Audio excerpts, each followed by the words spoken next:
Welcome back, everyone, to another fantastic episode of Double Booked. Tonight's guest is the literary equivalent of a sword to the gut.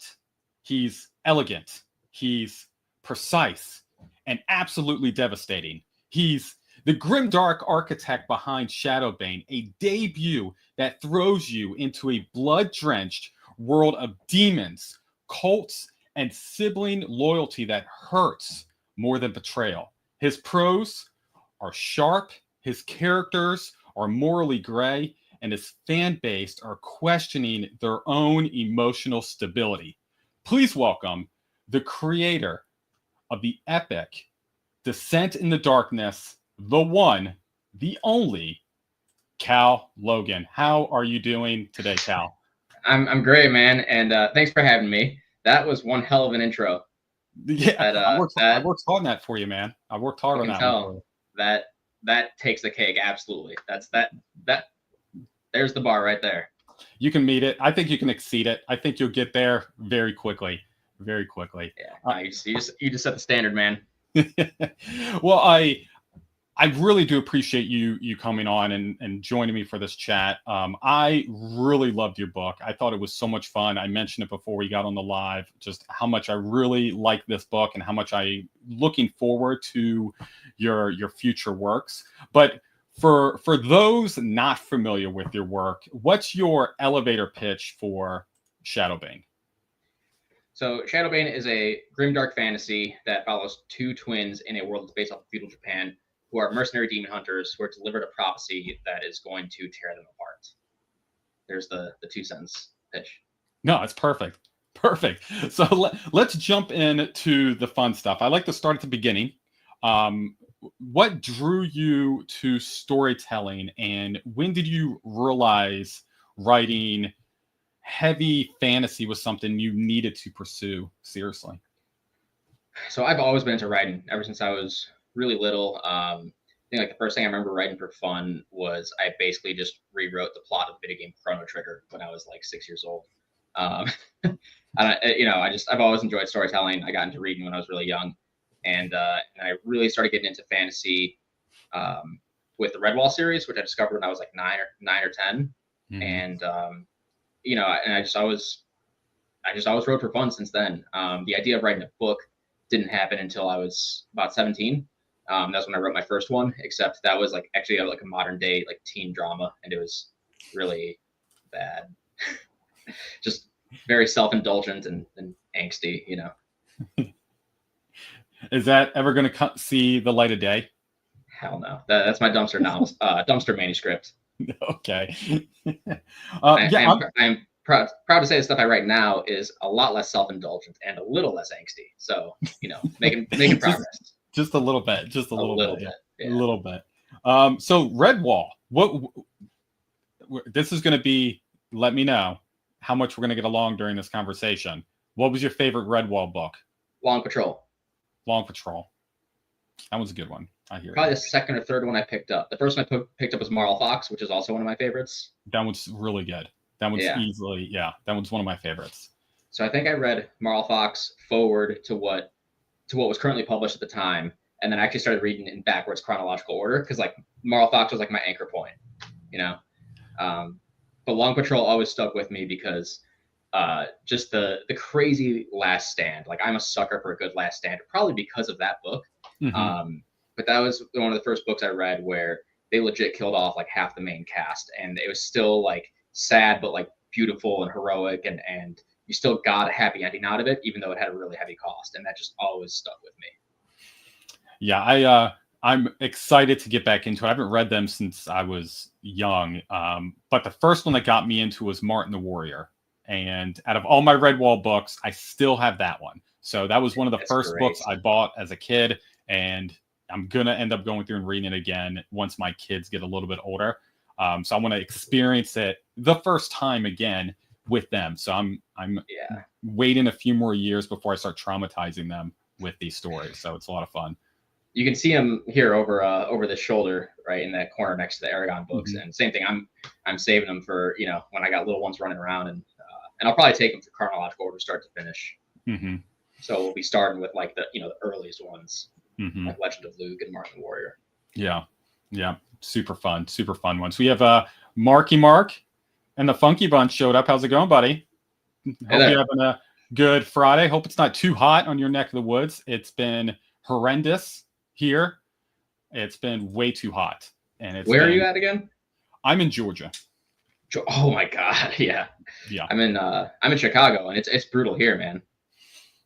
Yeah, see, I can handle the heat. I'm going to be very honest. I can handle the heat, but it's the humidity that kicks it up a notch where it's like, okay, it's 70 degrees. It's fine. But I walk outside and I can't breathe.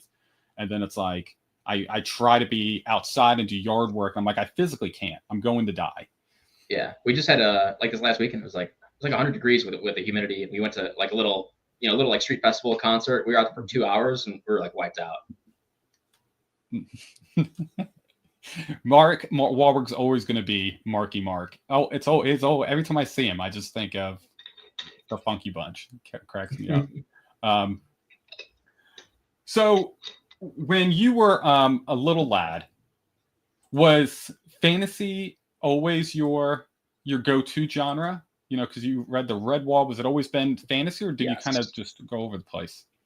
No, it was definitely fantasy. And like I said, I grew up like, I think I started playing Chrono Trigger when I was 5, which is kind of like a time travel, like portal fantasy. Yeah. I got into Warcraft 2, like way before World of Warcraft. I got into that when I was like 7. Baldur's Gate the first one when I was 8 or 9, and then and I was reading a lot too at the time, but I couldn't. There wasn't a lot of fantasy aimed for like really young kids. But I did find Redwall when I was about 9. But before that, I was still reading like Goosebumps, Dinotopia, stuff like that. So I've always been interested in like the otherworldly and the fantastical. Nice. So do you like, have you ever read Repairman Jack? No. I think that's a very good series. It's set in modern times, but it has that supernatural twist to it, and it has like demons in it, and it has just like people fighting. There's an extra war on top of just like the main bad people coming around. You might enjoy. I think that might be up your alley. It's a lot of fun. Is that like for adults or is it for kids? It's adults. Okay. Yeah. I'm the title, I could have gone either way. You could have won. So they have a kids version of it, like when he was a kid growing up. But the main series itself, it gets dark. It gets so much fun. So much fun. Nice. So I have all right. Yeah, I have like 18 of them, but that's like the main series, and then they have like 6 other. There's a lot of series that go in with, but Repairman Jack is always a good starting point. I'm a little over halfway, and I think based off what you like, I think it'd be right up your alley. Perfect. So going back to ShadowBane, what was the original spark for this idea? Did the story begin with a character? Did it start with an image, or was it a question? What got you into writing this story? It began with a really scary nightmare. So I occasionally get the the sleep paralysis, right? Like the incubus attacks. And I usually dream that I'm being like possessed or attacked by a demon. It's really scary. And then I wake up, and it's happened enough now to where I'm used to it, and I can just kind of like, I'm like, oh, like that was terrifying. I'm gonna go back to sleep. So I was having this dream, and and like that happened, right? And it was like coming for like me and my wife, and terrifying. And I woke up just like completely panicked, and I like went to calm myself down. I'm like, all right, like, I'm good. And I start to start to settle back to sleep, and my dog starts freaking out and starts like howling and barking. So I get out of bed, I check the house, it's all clear, come back to bed, and he never does this. He sleeps in bed with us, but then he sat on my chest like this, like across me, like facing the door, and it was just like this for like an hour. And he always sleeps between us, either curled up or like on his back. He's never done that before or since. And I'm like, man, this is like, I wasn't freaked out before, and now I'm freaked out. and so the original concept was a guy and his dog hunting demons.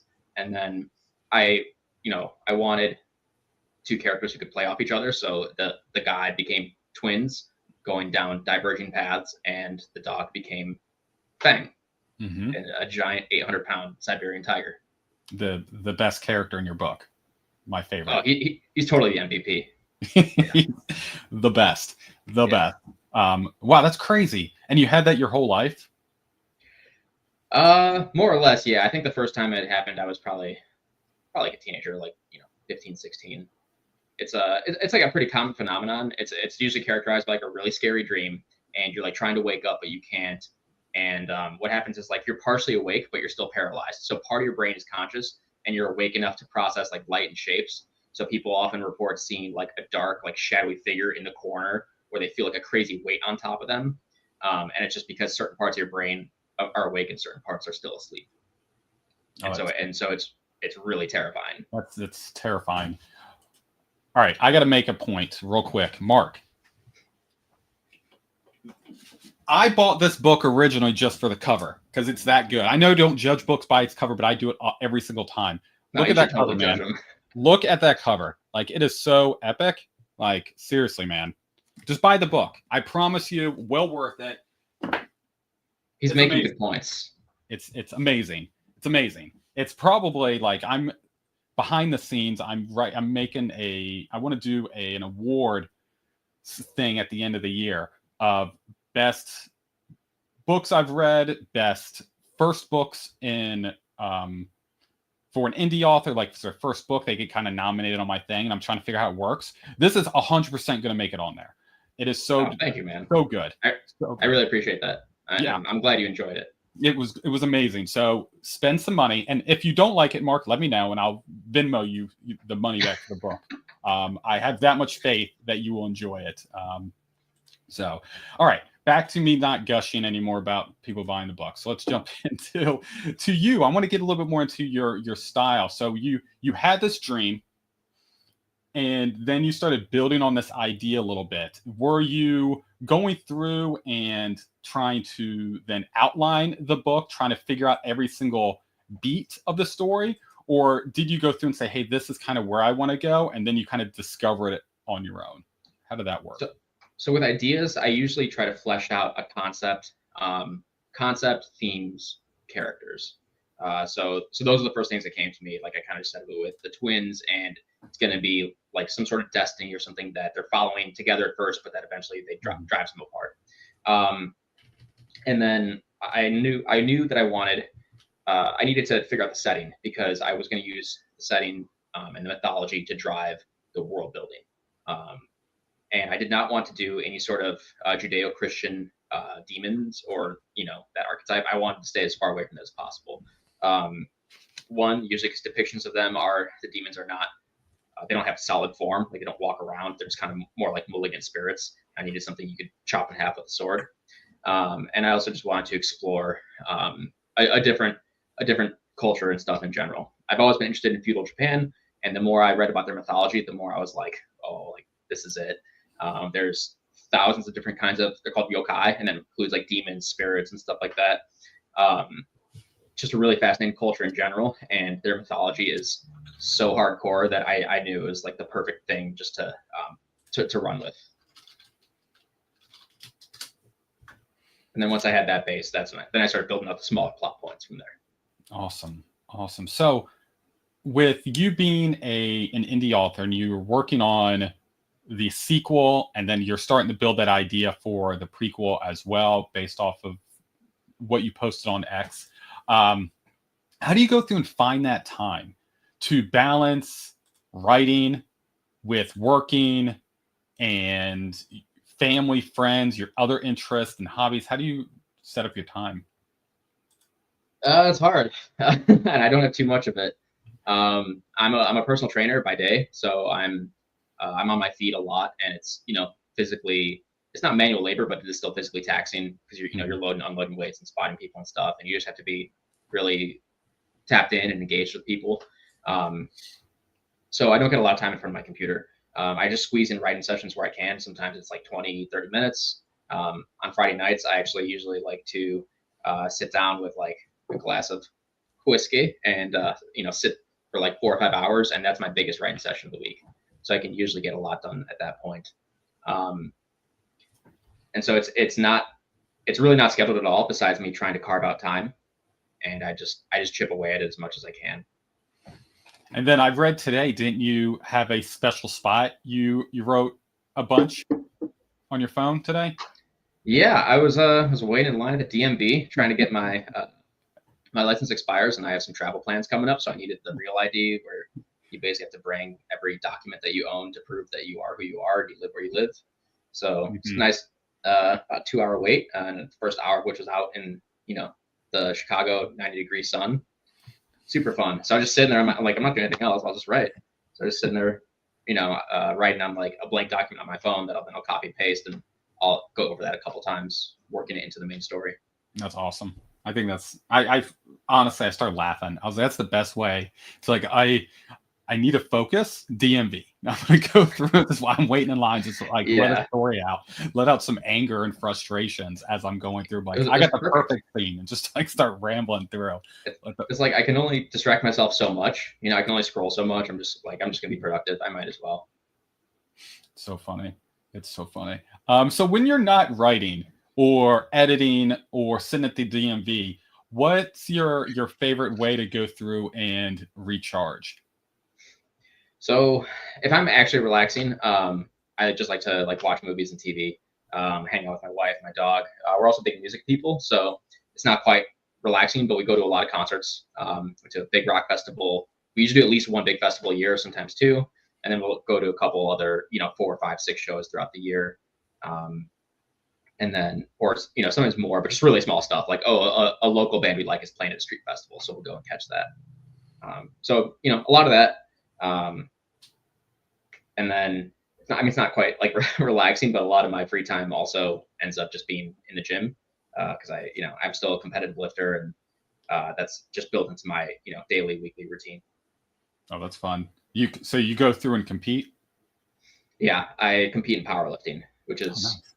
Basically 1 rep max, squat, bench, and deadlift. They add you get 3 attempts at each lift. They add together your best successful attempt at each one. That's called your total, and the highest total in your weight class wins. Nice.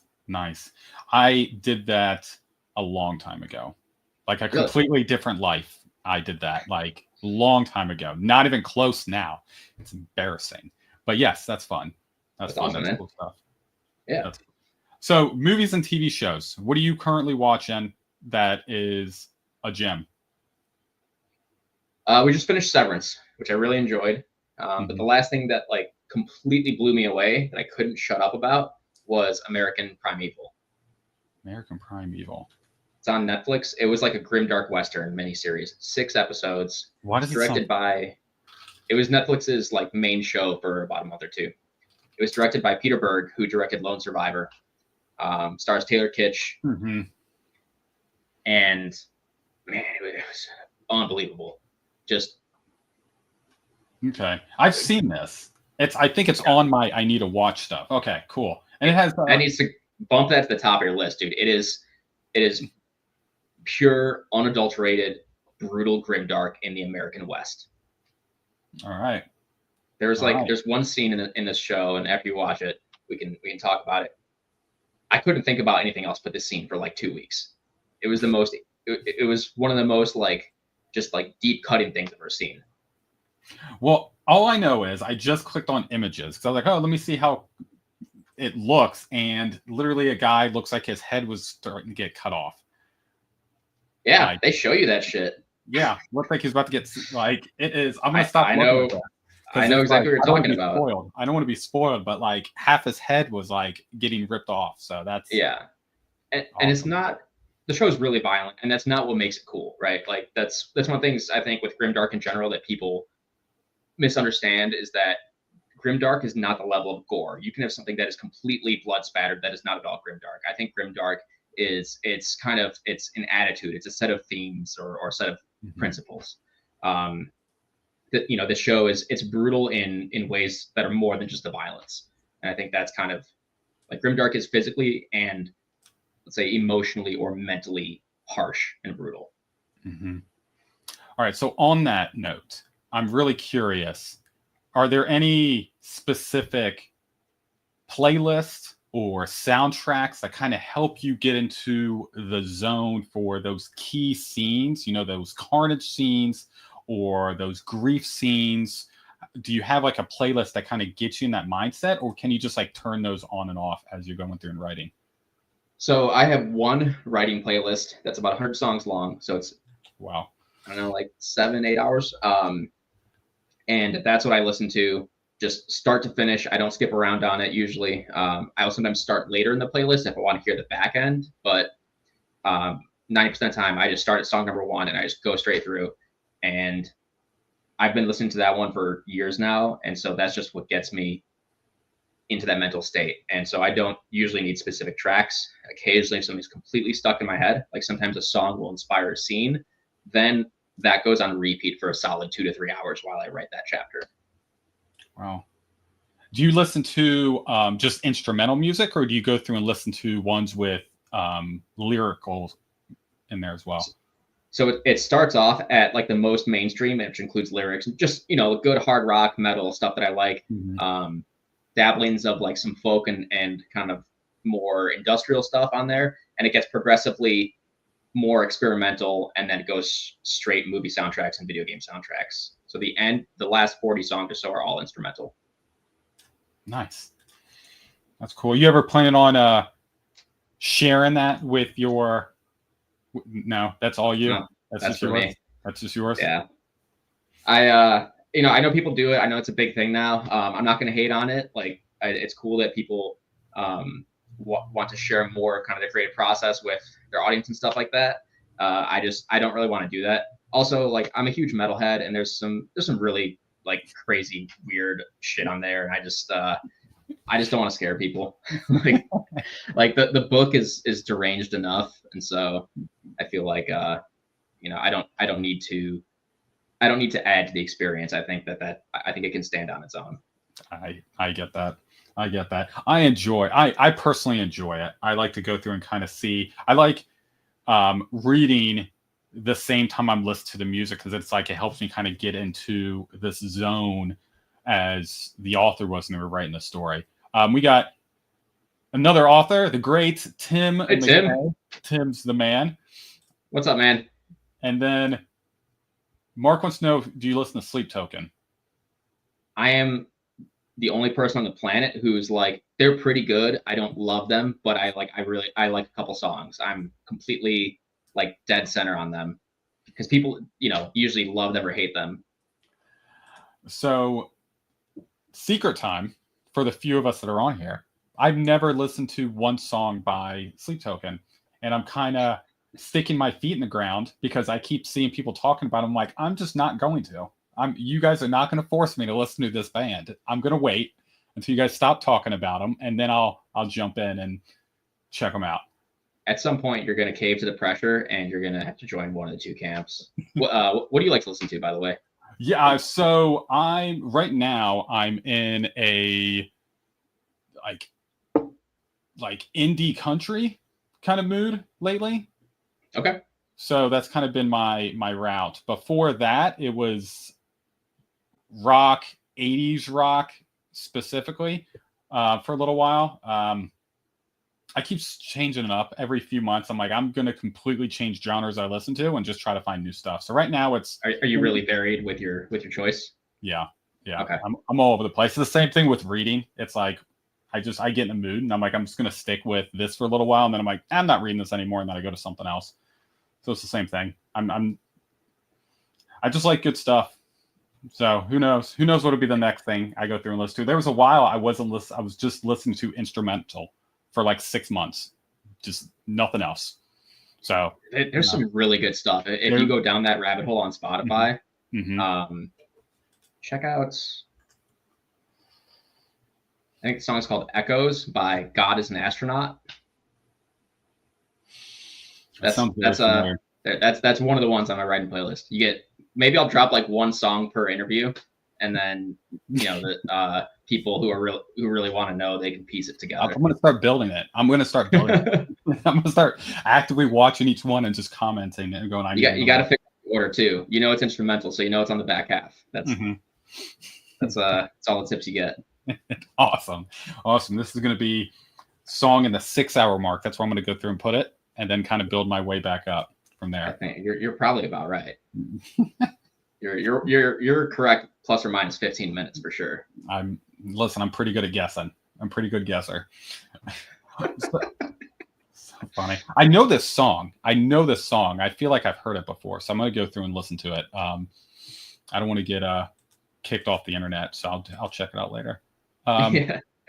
So going back to your characters, really specifically, Jin and Sora, the twins, they feel so layered, so volatile.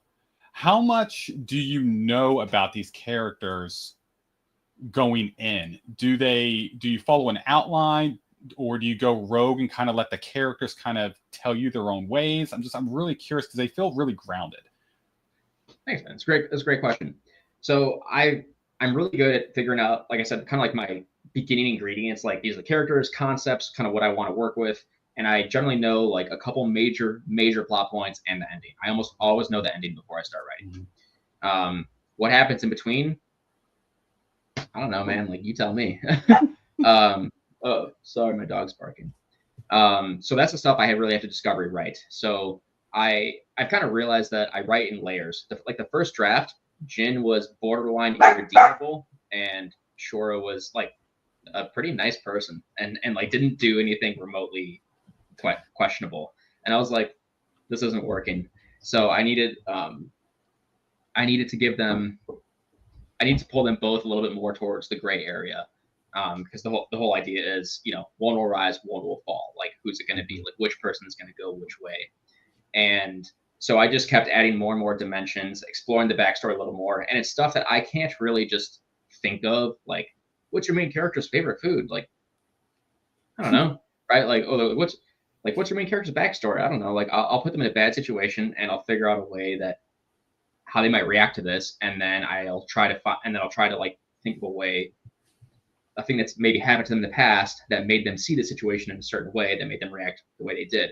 So there's just a ton of, between drafts, a ton of little fine tuning and rewriting and stuff like that until it all seems to flow seamlessly the way it does.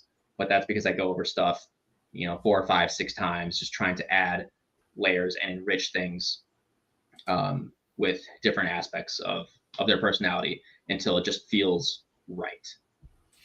Do you have a book or a bunch of sticky notes all over the wall to help you keep track of personality traits? And once you figure that stuff out within your story, or do you kind of keep it all internally? I have a digital file, and so I have mini character bios that help explain some circumstance and backstory, but there's not a file where it's like, Shora is ambitious and intelligent and organized. Like, I don't have that. Yeah. It's just it's more of just like how she was raised, where she grew up, stuff like that. Like what was expected of her, like how she was treated as a child versus how Jim was treated, stuff like that. Just relevant bits of backstory like that. And you eventually I just grow to know the characters to the point where I just intuitively understand them, and to the point where I can literally think, okay, I'm writing this chapter from Jin's perspective. How would he handle this? I'm writing this chapter from Shora's perspective. How would she handle this? Mm-hmm. And especially in the scenes where they're together, I know what each person is thinking during the scene.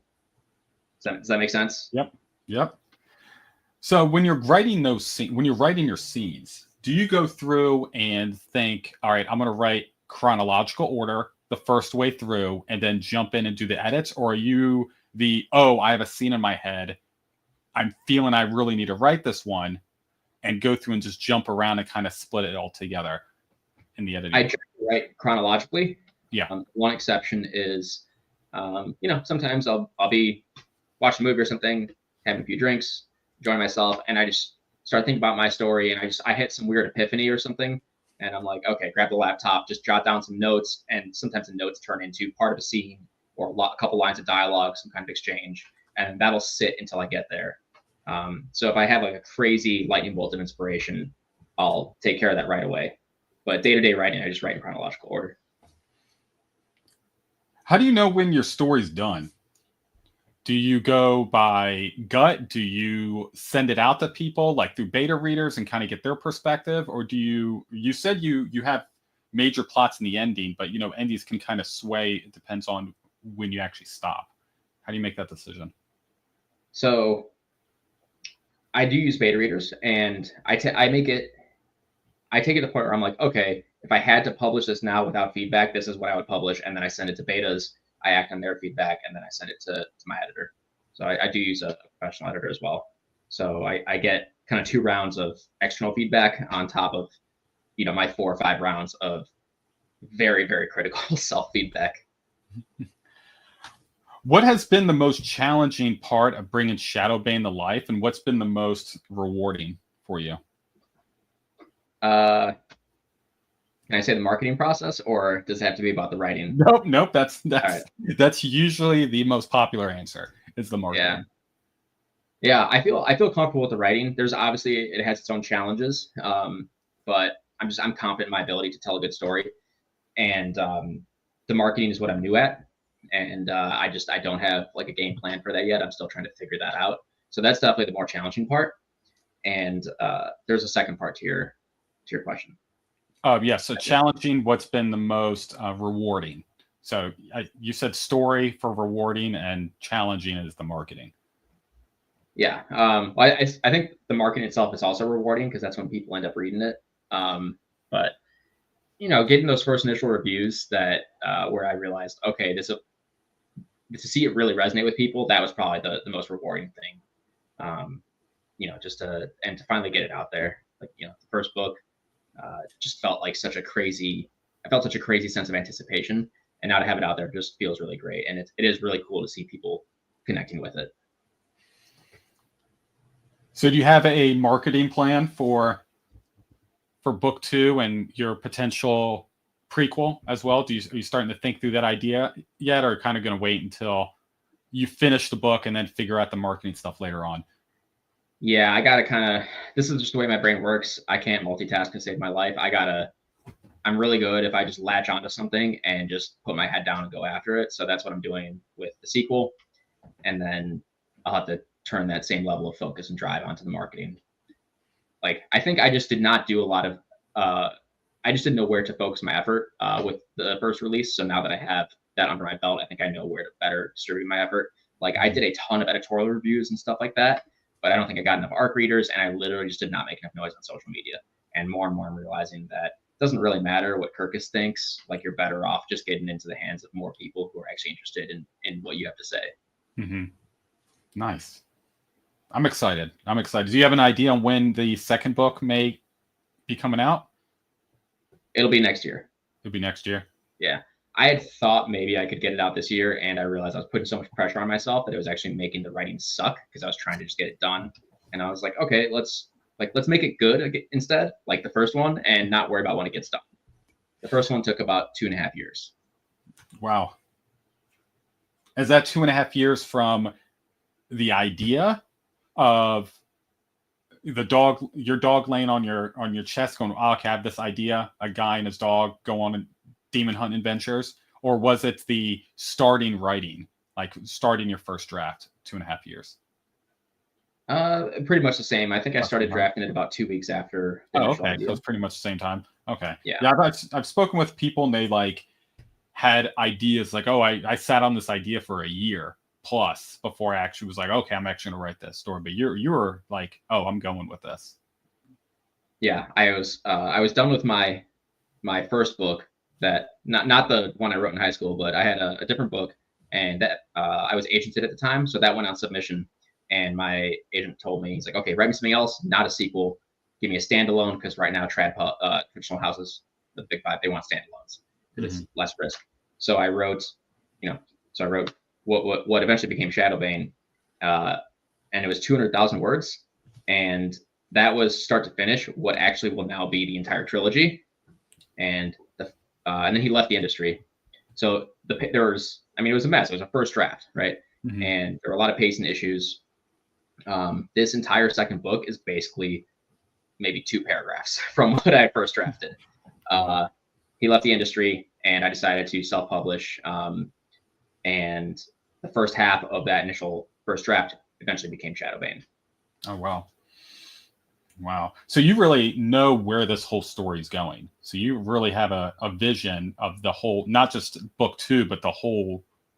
Yeah. Is it going to be a trilogy, or is it going to be it is going to be a trilogy?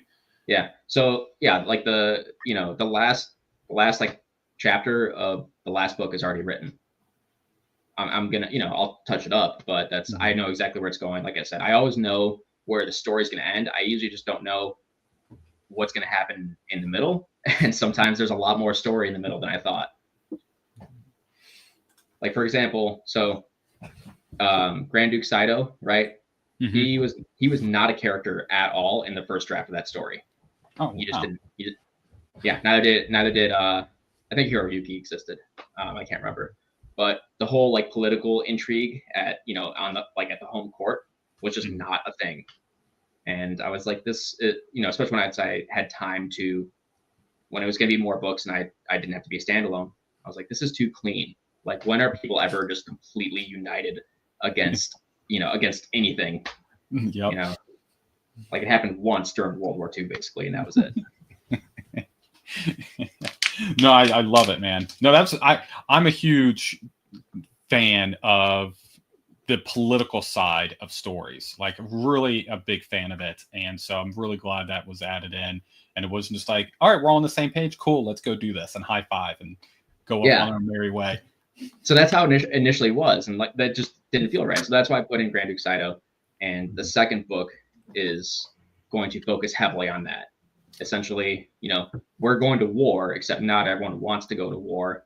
Mm-hmm. How do you galvanize an entire country, an entire kingdom into action when people have so many competing interests? I'm excited. That's going to be fun. That's going to be very cool. Not like we're experiencing any of that in modern times at all. So no, it's definitely something completely original idea. No real world conflict whatsoever. It's nothing. I'm completely making this up. Well, I guarantee it's going to feel so real. I can already see into the future. So your books, when did your book come out? Was it beginning of this year, or was it last year the book came out? September 17th, 2024. 2024. Okay. So the book in a couple months. Okay.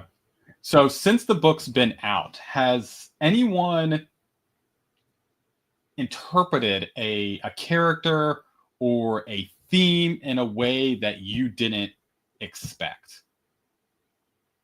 That's a good question. All right, I'm gonna have to phrase this very tactfully, because we're not supposed to poke fun at reviewers.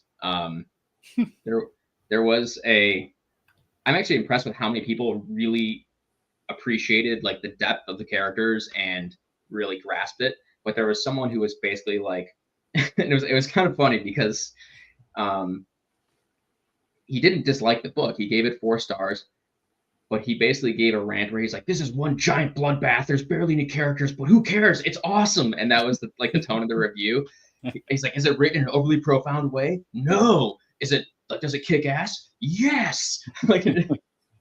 And he was like referring to other people who, he's like, "If you want to be a snowflake sitting next to a cozy thing with a Snuggie, this is not the book for you. But if you just want a deranged bloodbath, then look no further." And I was like, whoa, man, like, it's like there are characters, like they do talk to each other.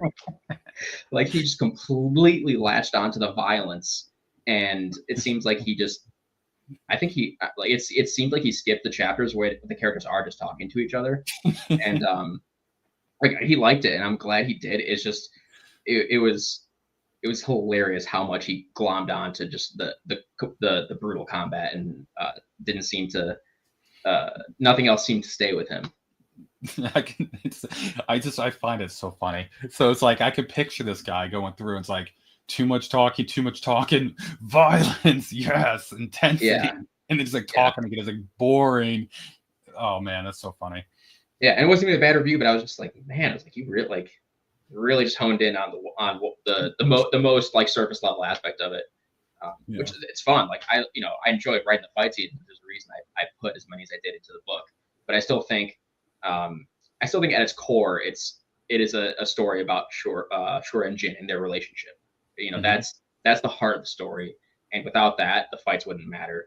So to me, the fights are the cosmetic surface level stuff, but the story is really about Jin and Shura. Like, I could have the same story and it could be half as violent. Mm-hmm. I agree. So speaking of Shura and Jin, I really liked how they were the central part to the story. How did you approach writing siblings who love and care for each other, but are on the total edge of collapse within this world? I don't know. So I have a brother. We're very close. We're 8 years apart, but we're really close. And we have a great relationship. Like, we get along really well, and I'm happy to say that we've never really fought like Shura and Jin have. So that made it easy for me to write the parts of them that care about each other and that are close, that would do anything for each other, right? Even if they disagree with each other. And then I just I found a situation where, like the fire village, you know what I'm talking about, where it's okay, they're going to see this completely different ways. And so despite how much they care about each other, that's going to be a wedge between them. And I just, how many times can I do that in a story? Like the key to thing, the fire village, right? And eventually the characters just, you understand them, and you're able to then, they're each going to say what they think, and they think different things, and there's the conflict. So speaking of the conflict, you mentioned it, I mentioned it at the beginning as well. This book is, in my perspective, and I think you would have to agree also, this is a grimdark story. And I really look at grimdark as it has despair, it has moral ambiguity. There's not like a good and a bad person. People are just human within the story. But I'm curious, you as the author, one, do you agree that your book, it would be considered grimdark? And then what does that mean to you for grimdark? What does it mean from your perspective? So there's a couple layers to this question. I think most people agree that grimdark is dark and full of morally gray, selfish characters. But there's one thing that kind of splits the crowd, and that's hope. Some people seem to think that grimdark must be completely nihilistic and cynical. Bad things happen for no reason. It is what it is. The good guys maybe lose. Like, there's no Joe Abercrombie, for example. It's very cynical grimdark, like the first long trilogy. And I love his work, right? But if you've read it, it's just circular misery. And he has a great sense of humor that helps get you through it. But when you look at it thematically, it is so dark. Characters just suffer senselessly in circles because that's the nature of the world in his perspective. The other half of the crowd thinks that hope is important, and that hope is necessary for grimdark, because the idea is that even if something, defeat or evil, seems inevitable, that people rise up to fight against it. So if you go by the first definition, then ShadowBane is not quite grimdark, because hope is a huge part of, it's one of the themes, and it's a huge part of the story, right? How Jin and Shura just keep picking themselves up and keep fighting in the face of despair and in the face of these seemingly insurmountable odds. If you go by the second definition, where it's almost necessary to have hope for something to be considered grimdark, because otherwise there's not really a point, then in that case I would consider ShadowBane grimdark.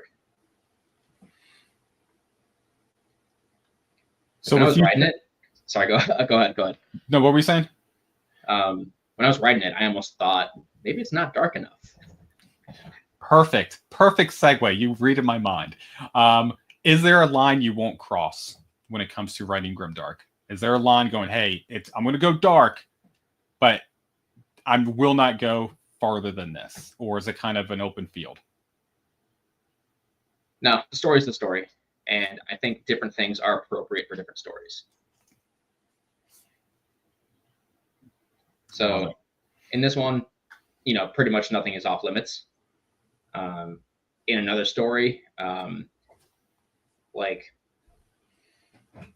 in a different story with a different tone and different set of themes, maybe the key to scene is something that I would not want to write at that point. Mm-hmm. So I'm not opposed as an author to writing any single type of thing.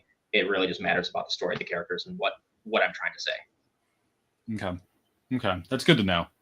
And in referencing back to grimdark not having hope, I find that a little bit crazy. Personally, I feel like you need to have some kind of hope within grimdark, even if it's very, very minor and very small. Like you have to have something in there. Personally, I would agree, which is why I market ShadowBane as grimdark. Mm-hmm. Even though it's really a dark and brutal world, you have characters like Wallace who are little bright spots. You have Jin, who, even though he's super surly and kind of pessimistic, he still clings to this belief that they can win. You have Shura, who believes in this destiny, in this place of hers that she can achieve. So I would agree. I think hope is an essential ingredient. So let's stay on this. You mentioned Destiny. Destiny in ShadowBane, for anyone who hasn't read it, is a big part of this story, and it walks the line between fate and choice. Do you personally believe in destiny, or was that all thematical for the story? Just the theme. Yeah. As far as real life, I think we're just like really smart apes who learned how to like make fire and build stuff. And so I think the world is pretty chaotic. But as far as this story, it was a huge part of it. I wanted the twins to be presented with the fact that one of them was going to die and the other was going to live, or they're going to go down separate paths. However you interpret, one will rise, one will fall. There will be a definitive answer to that, but I want there to be multiple ways that readers can try to guess and interpret this question. And fatalism or destiny versus choice is a huge part of. It's going to be one of the core divides. Mm-hmm. And okay. both twins across the trilogy will find themselves at both ends of the choice versus fate spectrum. Love it. All right, so let's jump back to, speaking of your favorite reviewer, who wrote about the violence, who talked a lot about the violence. I want to talk a little bit about that a little bit. All right. How did you keep the action scene so tight, cinematic, without like losing the character depth? Because I feel like I've read books before that they either have great character depth or they have amazing fight scenes, and you somehow was able to go through and intertwine those together. And I'm just curious how you went through and wrote so well with your fight scenes. So I think it's two parts of this. One part, which is pretty common advice, is that fight scenes need to do something, need to reveal character or further the plot. I think I have maybe one fight in there that veers close to just being there for a fight scene. It's the Kotengu one, and I did it to introduce Kotengu. That was my intention, but some people thought that was a needless fight, and that's a fair point. I just wanted people to understand what the Kotengu were. You see 20 of them, so then it's when you see 1,000 of them, you're like, holy shit, this is bad. That was my intention, but I understand that, if there was one fight scene I would cut, it would have been that one. So every fight scene, I try to convey some information that relates to the characters of the plot. And I think that's why they keep the reader's attention. That's why they feel important. And then the other part of this is I did train in boxing, mixed martial arts, wrestling for a number of years. So I wasn't, particularly great at it, but I do understand physical violence to an extent. And I think that, that gives me a leg up. I know what it's like to be punched in the face. I know how the human body works, and I understand, especially for my job with personal training and strength sports, I understand movement. From competing in strength sports, there is a point where you have to work yourself into like a blind rage to lift a weight, where even it's you and a piece of iron, but you have to go into it like, I'm going to kill this fucking thing, just because that's it. You have to get all your mental barriers out of the way to allow you to muster the aggression to throw yourself under a 500-pound bar. Mm-hmm. So there's that aspect too. Just having spent a lot of time in that mental state and being very comfortable there allows me to write the stuff from Jin's perspective. That's really intense when he just goes to that really dark place. Mm-hmm. So, from a research perspective, so I find it very intriguing how people go through and research, because I feel like there's people all across the spectrum. I've talked with people who go, I'm not going to put my characters through anything if I haven't personally done it and experienced it to know what it's like to go through and swing a sword or go through and actually get punched in the face. Like, how can I go through and write about it if I haven't done it? There's only so much Googling I can do. But for you, from the action perspective, you've done that, but from the feudal Japan and the life and the story there and the world, how did you go through and do that research? Unless you are about to say you went to Japan and lived there for a year. No, I would love to go there, man. I would like to go there before I finish writing the third book. Anyways, I just did a lot of research. So that's one where, simple Googling stuff, like, okay, how are their houses built? Like, we know what they look like, but how do I convey that, right? Mm-hmm. What were the cultural mannerisms? How's stuff pronounced? And that was just a lot of Googling certain questions and then just reading through a ton of websites until I found some consistent information that was, validated. Yokai.com was a huge help for developing the mythology. And then I listened to some mythology podcasts as well, to help me develop the pantheon, which I will keep developing as we go. I feel like the gods and stuff are kind of sprinkles in the first book, and that's going to become much heavier in the second and third. Awesome. So just a lot of research. And then with the language, I hired a translator because I was completely out of my depth. Okay, I didn't know if you did like Rosetta Stone or something and tried to. No, I looked up I basically put together like a base phonetics list, and I learned very, very rudimentary, like single words, right? Mm-hmm. Like Mizu being watered or something like that, or like Yama being mountain, and it is a language where you basically smash things together, and then it means that. So for example, that first village where the story opens is called Shidamachi, and it literally just means lower village, and because Japanese geography and cities and towns were named in relation to bigger stuff sometimes. So like lower village because it was south of the capital. So like village beneath the capital basically is how that translates. Oh wow. Or like something might be east, like it literally means East River, and Kawa or Gawa is river, Higashi is east, so Higashikawa.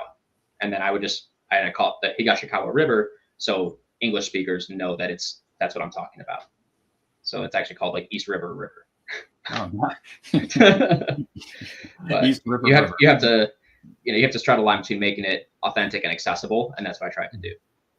So all the Japanese there is real. So I asked this last question before we get into my lightning round of just throwing out random questions to you. But I asked the same question to everybody, and I'm pretty sure I know your answer already, but I want to still ask it anyway. If readers took just one message away from ShadowBane, what would you want it to be? Ooh, that's a tricky one.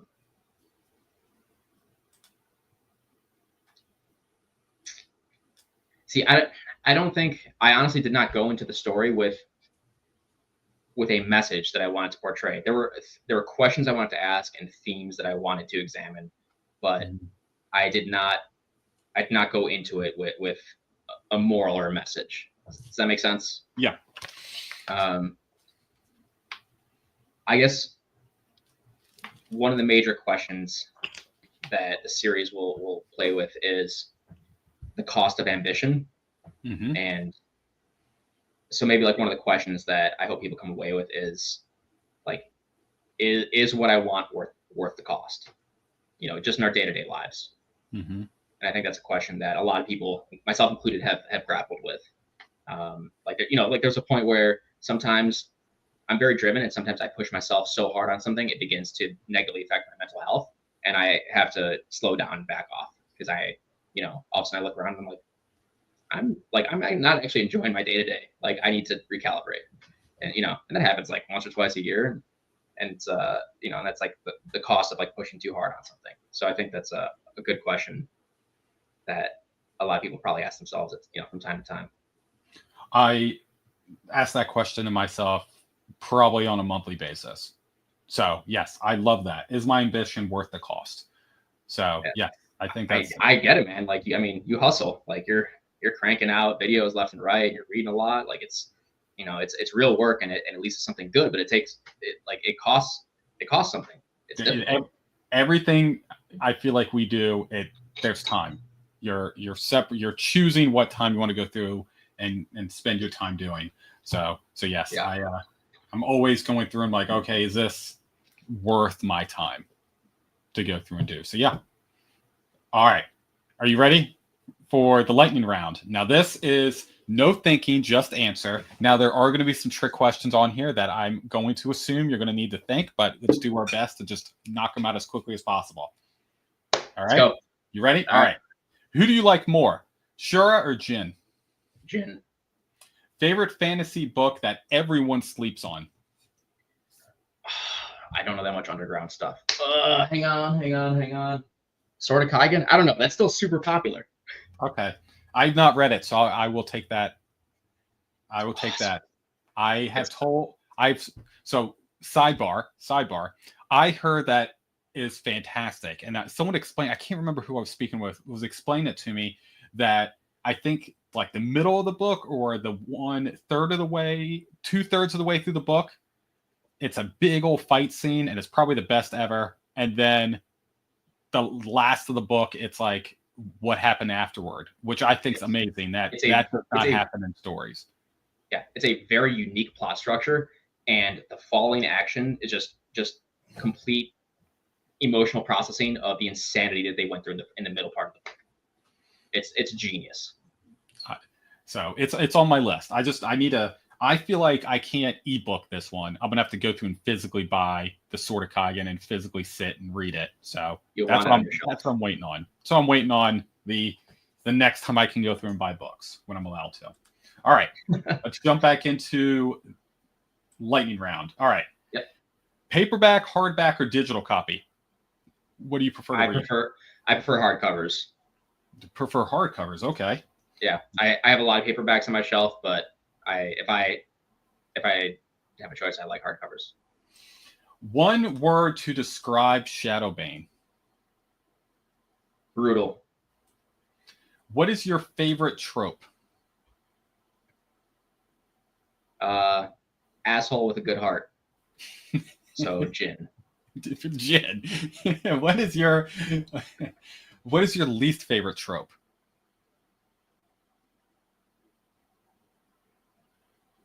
Enemies to lovers. I agree. I have nothing against it in principle. I have rarely seen it done well. I have a hot take on my least favorite trope. This one's very close number 2, but this is not my number 1.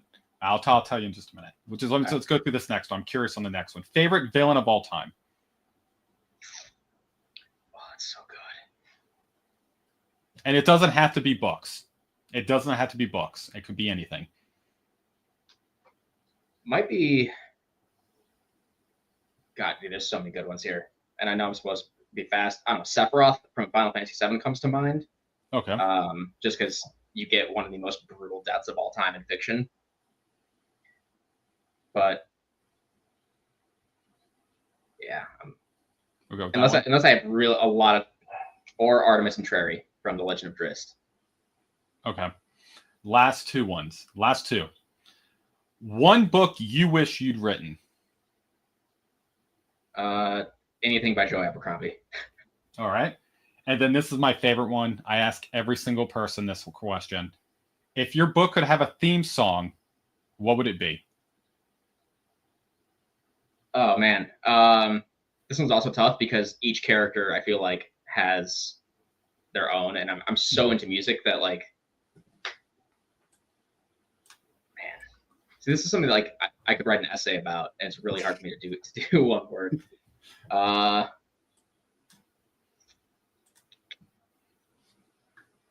You got me. I'm drawing blanks. All right. I have an answer. Question.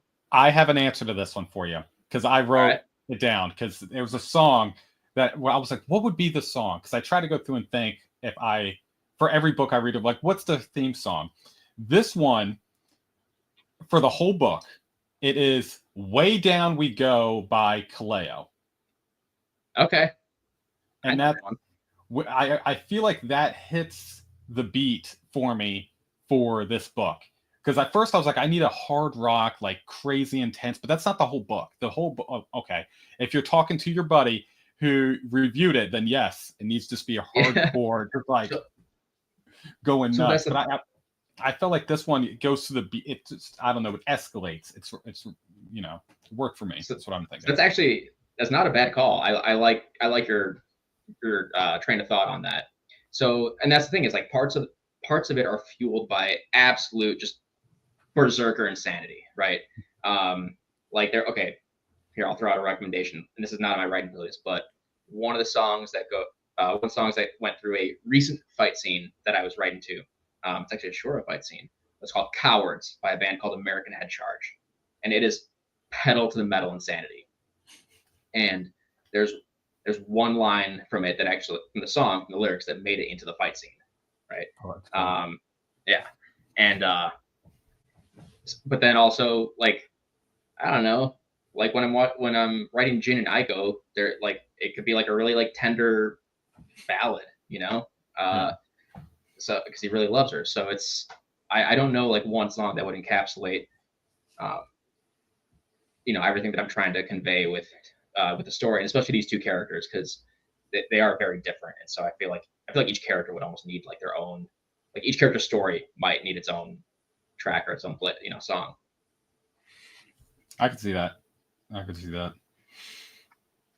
All right, I'm going to tell you my least favorite trope, because you said enemies to lovers. My least favorite, I think it's lazy, and I feel like everyone does it. Farm boy to chosen one trope is my least favorite trope ever. I do not like it. It's been done way too much. Like the ones that have done it, I appreciate it. Hey, they're good. I like Star Wars. It did it. Awesome. But any new stuff that does it, I'm like, there couldn't be anything else. He had to be a farm boy. It couldn't be just could he work as a construction guy? I would be cool with that. Just not a farm boy. Just make him not work on the farm. It could be like a commoner or like an unknown or like lower class person. It just Just don't put him on a farm. Okay. Yeah. I mean, I totally get it. I think that it's inherently compelling because the story is like, okay, someone from low means does rise to change the world for the better, right? So it's like inherently compelling because it's a message of like hope and that we're not like fixed in our status we're born in. But I completely get it, especially because that's also one that it's so common that it's not done well often. Like, I can't remember the last time I read something that has that exact trope where there was a really original part of it. Yeah. I like he can work as like, oh, I work at the local like store that I sell things in, and then I became a hero. And I feel like you can do the same thing. Just he doesn't need to throw hay and push cattle around, So, and then what is Tim? Have you seen the movie Brightburn? I've not seen Brightburn. What's that? Ooh, Farm Boy to Villain. That would be a really cool way to subvert that, to lean into that trope and then subvert it. Oh, I've seen this one. I've seen this. Yes. I have not seen it. I have seen this. It is a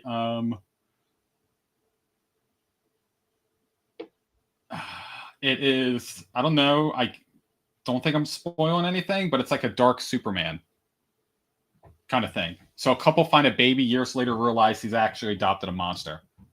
It's if Superman was evil, essentially. Oh, okay, gotcha. I just realized that. So I've been going in full screen. I just realized I had not been like seeing the comments on the right side. I am bad at this. It's all right. I've got it. We're good. But yeah, Brightburn. Right. I completely forgot I've seen that movie. That is a good call out, Tim. I appreciate it, man. That's a good story. But yes, that's something different. I'm completely fine with farm boy to evil. or farm boy to sidekick. I just don't want that farm boy to I'm the chosen one hero journey. But I get it. Again, I get it. I get the story. And on the enemies to lovers thing, I want to clarify a little bit. I'm not opposed to it in principle, but the problem is that people seem to now categorize enemies as like a little bit of bickering, and then they call that enemies to lovers for the sake of the marketing. And I'm like you guys were never actually enemies. So it just seems to fall short of that expectation. Like if there was a story, and I know they're out there, I just haven't, maybe read it yet, where two people like actually hated each other and had legitimate reason for conflict, and somehow ended up in a romantic relationship after that. Like Jon Snow and Ygritte from Game of Thrones is a great example of that trope where they're supposed to be enemies and they're not. Like that's when it's done really well. And then like you don't even notice that it's a trope because it just feels so organic.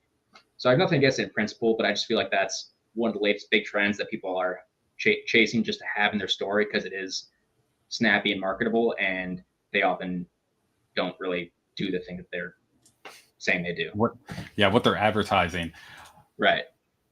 I'm telling you, man. Who's your cover? Oh, thank you. Who's your cover? Excuse me. His name is Andre Bott.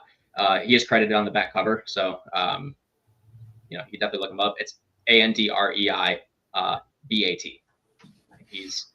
I think he's Russian or Ukrainian, or he's around in that region. I found him on 99 Designs. Is he going to be doing the other books as well? Yeah. Nice. Yep. Yeah, I may. That's a big thing, and it spoils it. Yeah. I want to be surprised. So that's one of the things with the kind of like trope marketing in general that gives me pause, and I'm not gonna criticize someone for doing it if it helps them sell books. It's just something that I don't really want to do because same thing, like I don't want to spoil the story. So I'll hint at like sibling rivalry and stuff like that, or like prophecies, demons, stuff like that. But I try to, if I am talking about the tropes and whatnot in ShadowBane, I try not to include anything that's gonna spoil it, because I agree with you. I want the reader to be surprised. Yeah, you don't want to be spoiled the whole time. Oh, they're going to end up together at the end, even though we know we know what's going to happen. That should be a new one. Let's do that one. So Tim brought up the farm boy to villain. Let's do, they hate each other and then it ends with them still hating each other. Haters to haters. Haters to haters, or haters to more hate at the end, So yeah, there you go. We'll put that trope on its head. Or I'll invent a new trope, devoted twins to hating each other. So speaking, going back to your story, if it could be adapted and you had all the rights to go through and pick how it was adapted, would you want it to be a film, a series, or a graphic novel? And then if you could see someone playing those characters, who would it be if you thought about that?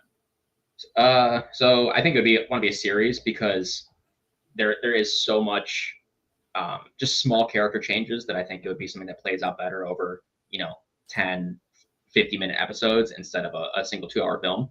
I feel like if it was made into a film, it would be cut down into like a mindless action film, and that's not what I would want it to be. Like that would actually like really upset me.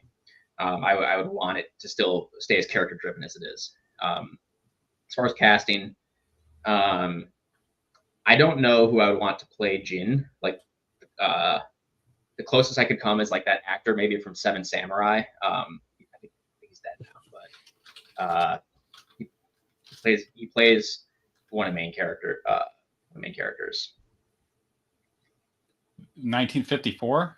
Yes, but his name begins with an A. But he's like, Akira Kurosawa was the director. See, I can't remember the actor's name who plays him. I could look up later. Yeah, I'm going to we're going to share the screen. We're going to share. See who you're talking about. If I can get.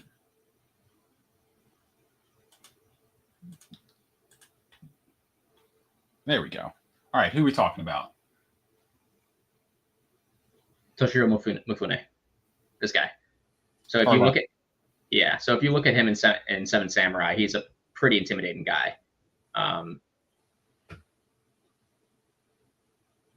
and he's a pretty like, pretty surly dude. He has a lot of like gravity to him, but he does have he has moments where he can be kind and like a little tender, but still being like a very imposing figure.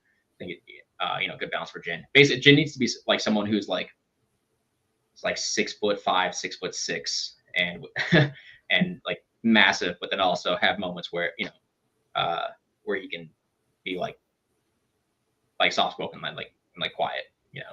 Well, I feel like these two pictures fit that perfectly. We have oh, look, he could sit and be kind, and then he goes crazy. Yeah, so I feel like it fits perfect. I feel like it's perfect for Jin. Love it, man. Love it. All right. Yeah. But like the other actors that come to mind, and they're two of the most popular Japanese actors in for American films. But Ken Watanabe, I picture him as Oda. Like when I was writing the character, just so like smooth and warm and like charming, but again like has a ton of gravitas, like very centered, very commanding, just this presence. And then Hiroyuki Sanada for Lord Kojima. So he's the main character in Shogun. He played he's in Last Samurai, he's in the Avengers. He's the guy that like a lot of American film studios call when they're like, oh, he's a samurai, basically. But he's a phenomenal actor, and he can be very cold and like very regal, and that's Kojima. Just a very, he can be like cruel without saying a word. He has that like demeanor. Yeah. So I think he'd be like the perfect actor for Kojima. Are there any genres? So once you get done with ShadowBane, because you're saying it's going to be a trilogy, and then potentially some prequels, maybe a novella or two in there. Are there any other genres or styles or themes that you would like to explore next? Have you thought about for sure, man. So I probably have ideas for like 6 other projects. Some as small as like a standalone. Like I'm definitely going to write like a zombie Western at some point. That's all I'm going to say about that. But I already have an idea for that. Like that'll probably be a standalone. And then I have an idea for a very, very magic heavy, lighter hearted, kind of like heisty, like all takes place in one city kind of book. I don't know. So probably I haven't read Mistborn yet, but probably like Bad Mistborn. And then and then I have another one that's an idea for like kind of like Gladiator in the Middle East if gladiators were rock stars, like instead of slaves.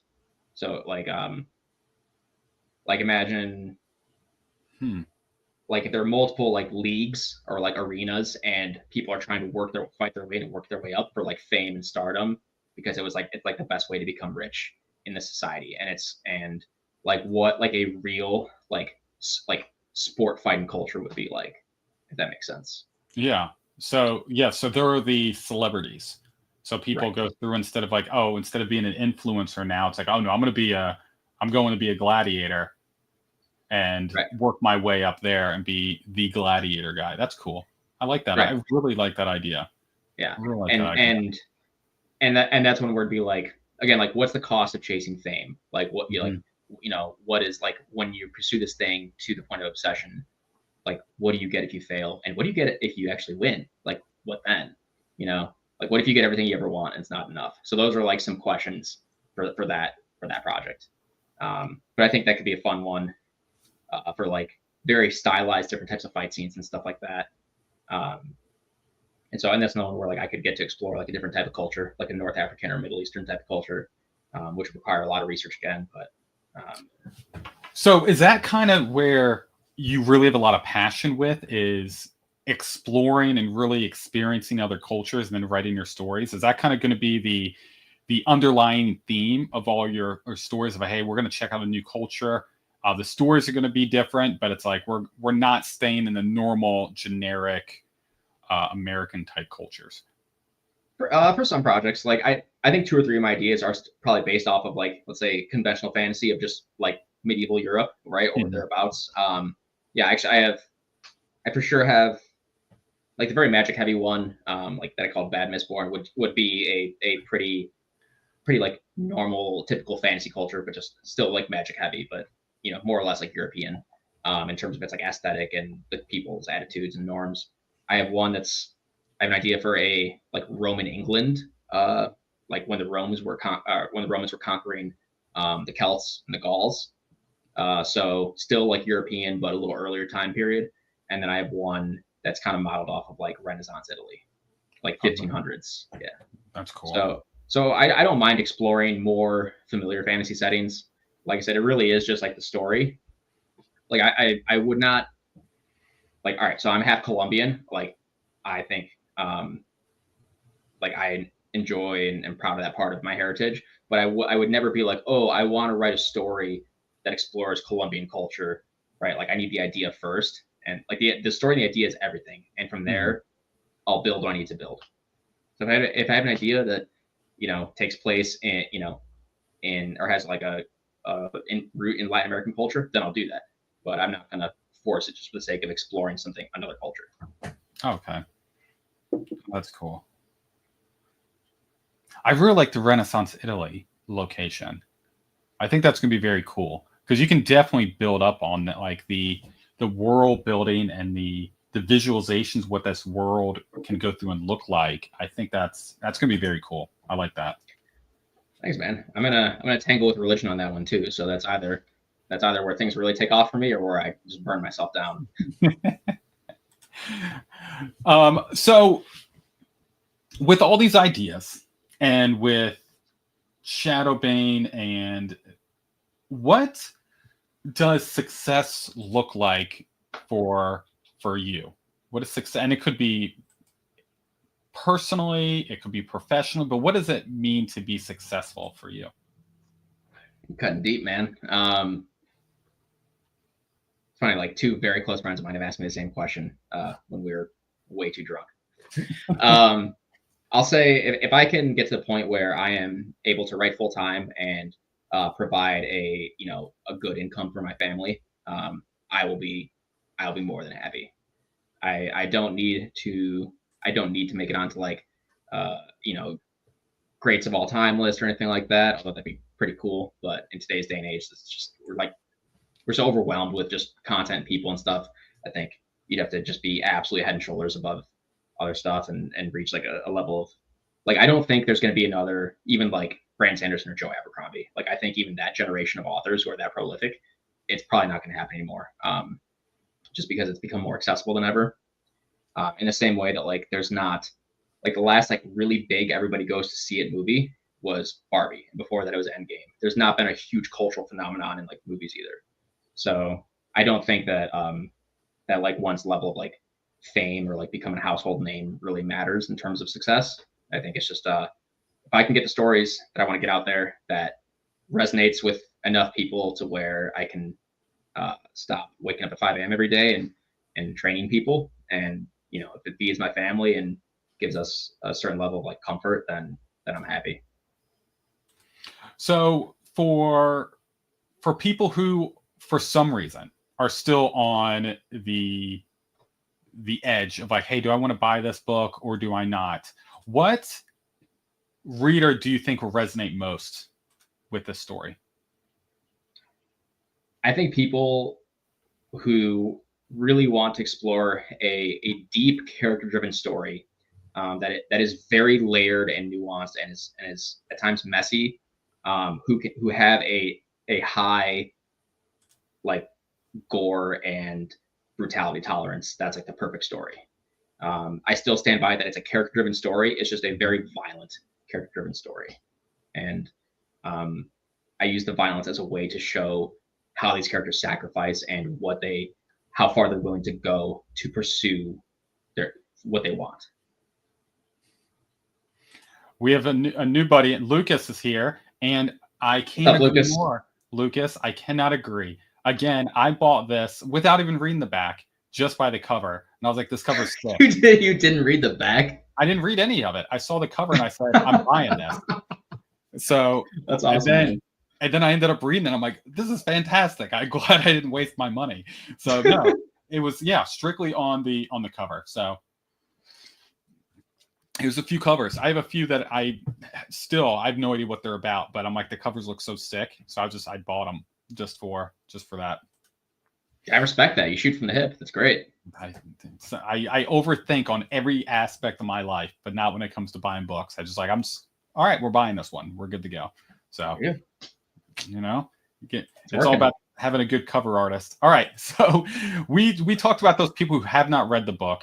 Now, for people like myself who have read the book and we love it and we want more, from your perspective, so for those who love ShadowBane, are there any other books or authors you would recommend for people to go through and check out while we're to scratch that itch until book 2 comes out next year? All right, so I'll double down on Sword of Kaigen. It's on the surface, it's very different, but there's a lot of layered character depth with truly incredible action. So I'll double down on that one. Hang on, let me. And then we got Abercrombie, and I agree with that one. I agree, Abercrombie. So Abercrombie, Sword of Kaigen. Anyone I'm gonna go with also. Where is it? Okay, it's on the same shelf as ShadowBane on the other side of the white flower. Hang on, I'm backwards here. Yep. There, my hand's on it. That's The Grim Company by Luke Skull. That was the series that got me into Grimdark, and it's excellent. I think I know that book also. And then this is a manga, but Berserk.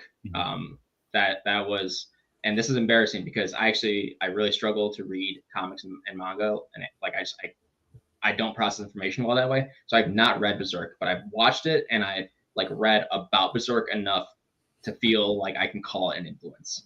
And if you Jin is basically like Great Value brand guts. So it definitely had an effect on me and the way I process the story, even though I have not read it start to finish. Actually, I read part of the first volume, but that's another one that if people like very dark, dark fantasy that revolves around demons and prophecy and fate, it's people very much draw parallels between ShadowBane and Berserk. I think Noah from Noah's Brisk Reviews even said that ShadowBane reminded him of Berserk, which is a huge compliment. Yeah, I'm the same. I haven't picked up a comic in a while, and I keep hearing people talk about Berserk, but it's a big one. It's a commitment. Oh, yeah. It's a commitment, and I'm I don't know if I need to if I'm ready to commit to get into that series. All right. So, what book are you currently reading right now? All right. So, I was gonna drop a video on this later, but I'll just still say now. So, I'm reading An Inkling of Flame by Z.B. Steele. And then after that, have you read it? Yeah, awesome. So good. Yeah, so good. I'm really enjoying it. I actually started reading it, and then now I'm getting on video and be like, oh, I'm reading this next. Throw it off a little bit. There you go, ZB, right there for you, buddy. So awesome. Good, fantastic. Yeah, I feel like I'm gonna crush through that really fast. So that's current / next, and then after that, I'm just gonna jump right into Whispers of the Storm. I bought that, and then I won Inkling of Flame in a giveaway. So I figured, I was like, all right, I'll just do it back to back. That's exactly what I did. I read Inkling first, and then I jumped into Whispers, and it's very. He's such an impressive author. It's crazy. These were his first 2. He definitely knocked it out of the park as well. I think he has another book or 2 out before this. Oh, really? Yeah. So I might want to circle back around and check out the other ones after I get through Whispers. I'll read them. I'll read them both. But I think he's got a couple out now. Then I have been called out. I think you are. I think you're right, man. Yeah. So yeah, this was not his first. Anyway, it's still fantastic. It was still fun. It was still fun, and he definitely did an amazing job. I was walking around the house with Inkling. I've read this in one sitting. I was just walking around the whole house, just getting steps in and reading it because I was just so into the story. I tend not to sit down if it's too, like, if I'm too zoned in, I'm like, I gotta move. I can't just sit down and read. So I start like wandering around the house. And that was one of those. I just could not sit down the whole time. Yeah, because I'm noticing his prose, like the writing, it just flows very well. Like he's just able to tie, even when he does like scene breaks and stuff, it just ties together really naturally, and he just things just unfold very cleanly. I think flow of information is one of the things that is really tough to master, and so so far he's doing it really, really well, and it's super impressive. Yep, awesome. That's good. Yeah, 2 amazing books. You should love them both. It's going to be good. Both good ones. Both good ones. All right. So, how can people go through and connect with you, Cal? What's the best way for people to go through and connect? How can they go through and support you? What's the best way? So I am on Twitter and Instagram. I think we'll have my links below, right? Perfect. Also I have a website, callogan.com. Best way to support, grab yourself a copy of ShadowBane. If you like it, please leave a review. That is the lifeblood of an author's success. And then, as we talked about, I am hard at work on the sequel. At some point, there's going to be a prequel novella. And I guess I'll just, fuck it, I'll drop it here. The audiobook for ShadowBane is also going to start production July 1st. And so I'm anticipating a fall release for that as well. I am super excited. I have 2 voice actors doing duet narration. So one for Shora, one for Jin. And so I think it's going to be a really, really cool experience for readers or listeners. And I am also going to have ShadowBane ebook on sale for my birthday / July 4th. My birthday is the 2nd. So it'll be on sale from Wednesday the 2nd through Sunday the 6th, the ebook for 99 cents. And then I will also drop the paperback and hardcover as low as I can get without paying you to buy it. So you heard it here first, the audio. I'm gonna get a sign. There's been too many times people are like, oh, I'm just gonna say it. And I'm like, you heard it here first. So I'm gonna put a sign here eventually where I can just turn it on. You heard it here first and just like start dinging up. I'm so excited that you're going to be doing audiobook for this, because there's a lot of people I talk with and they are just straight audiobook listeners. And I think like there's a few people that I know for a fact will just adore this book. But that's awesome. The fact that you have 2 narrators, I think you're going to go through and kill it with that. So that's so much fun. And then, 99 cents, you're giving it away. It's a steal. So the only other thing I would recommend, if you like the book, after you go through and read it, not only leave a comment, but buy it and give it to a friend. So just buy 1 more copy and give it to someone else who will go through and like it as well. It's fantastic. You have so much fun. Cal, I appreciate it, man. This was so much fun. And I really enjoyed this conversation. All the people in the chat, you guys are awesome. Thank you so much for stopping by. And have a fantastic rest of your day, even better weekend. And y'all have a good rest of your day. Thanks so much for having me, man. This was a blast. Yeah. All right, buddy. I'll see you. I'll talk to you later. All right. Bye. Yeah. Bye, everyone.